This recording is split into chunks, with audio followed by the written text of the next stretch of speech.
ভাই কি নাম আপনার? দেলোয়ার। দেলোয়ার। জি। আপনার গ্রামের নাম? ভবনন্দপুর। ভবনন্দপুর। জি। আপনার এই পায়ের সমস্যা কতদিন থেকে, জন্মের পর থেকে? জি। এই লাঠি ছাড়া কোনোভাবে চলতে পারেন না? জি। ও, এই জন্যে মেম্বার থেকে কোনো সাহায্য সহযোগিতা পান? না। সাহায্য দেয় না কোনো? না। বাড়িতে সংসার চালায় কে? বাপ মা।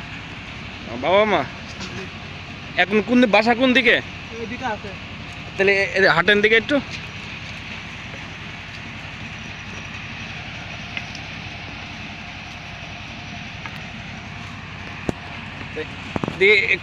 এই রাস্তার পাশ দিয়ে চলে যাবেন তাই তো এখন? জি। এইটা একা যাওয়াও তো মুশকিল খুব। এরকম চলে আসি।